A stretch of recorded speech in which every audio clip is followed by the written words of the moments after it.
এই বিষয়টা আমাদের একটু লক্ষ্য করা দরকার। প্রতিবার বাংলাদেশে কিছু তরুণ, কিছু যুবক, কিছু মানুষ প্রাণ দিচ্ছে দেশের পরিবর্তনের জন্য, কল্যাণের জন্য, কখনো তার স্বাধীনতার জন্য, কখনো গণতান্ত্রিক অধিকার ফিরে পাওয়ার জন্য, কখনো তার ভোটের অধিকার ফিরে পাওয়ার জন্য প্রাণ দিচ্ছে।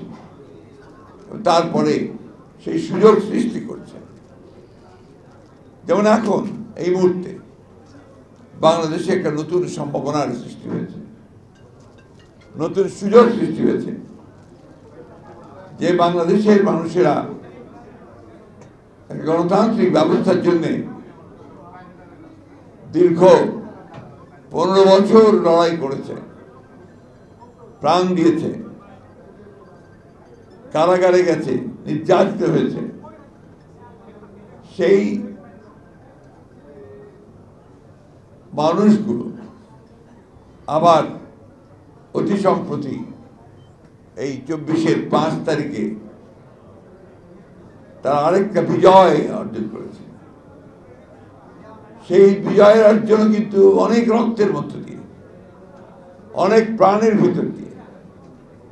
আমাদের ছাত্রদের বুকের রক্তে ভেসে গেছে রাজপথ, আমাদের শিশুদের বুকের রক্তে লাল হয়ে উঠেছে তার মায়ের কোলের আঁচল, আমাদের মায়ের রক্তে ভিজে গেছে তার ঘর।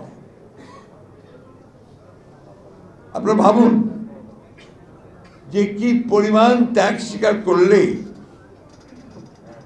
কি পরিমাণ স্বার্থহীন হলে একটা মানুষ প্রাণ দিতে পারে দেশের জন্য, কল্যাণের জন্য।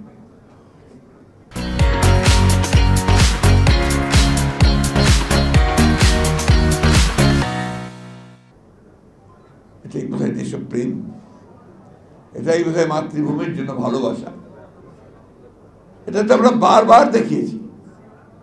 আমাদের দেশের মানুষ তার দেশের জন্য, দেশের মাতৃকার জন্য বারবার প্রাণ দিয়েছে, গণতন্ত্রের জন্য প্রাণ দিয়েছে। কিন্তু আজকে যে প্রশ্ন উঠে গেছে ইতিমধ্যে, যে প্রাণ যে দিল, এত যে গেল, এত যে দিলাম আমরা, তার ফলশ্রুতি কি এই বাংলাদেশ? আমরা এটাই দেখতে চেয়েছি যে 3 মাস হয়নি, এখনই রাস্তায় রাস্তায় লড়াই শুরু হয়েছে। 3 মাসও যায়নি, এখন একজন আরেকজনের বুকে রক্ত ঝরাচ্ছে। 3 মাসও যায়নি, এখন পত্রিকা অফিস পুড়িয়ে দেওয়া হচ্ছে, আক্রমণ করছে। কোন বাংলাদেশ? আমরা কি 5 তারিখের আগেই বাংলাদেশকে চিনতাম?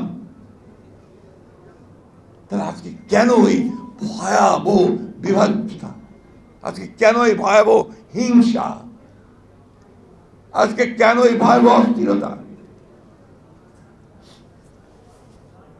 কোথায় সমস্যাটা? কোথায়? আমি প্রশ্নগুলো আপনাদের সামনে এই জন্য তুলছি যে আপনারা এখানে এই সমাজের শ্রেষ্ঠ লোকগুলো বসে আছেন।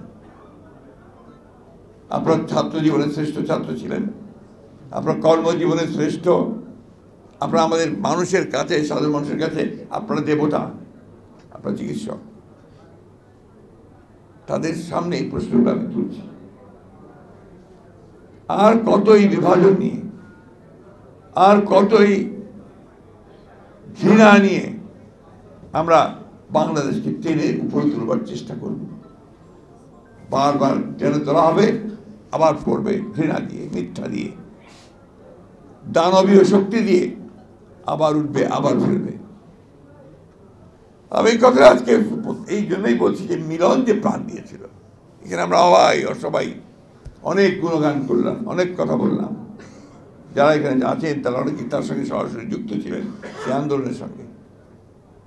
আমাদের কি দুর্ভাগ্য দেখেন, আমাদের ব্যর্থতা যে আমরা মিলনের সেই রক্তত্যাগ, আত্মত্যাগ, তাকে কিন্তু আমরা সত্যিকার অর্থেই বাস্তবে রূপ দিতে পারিনি।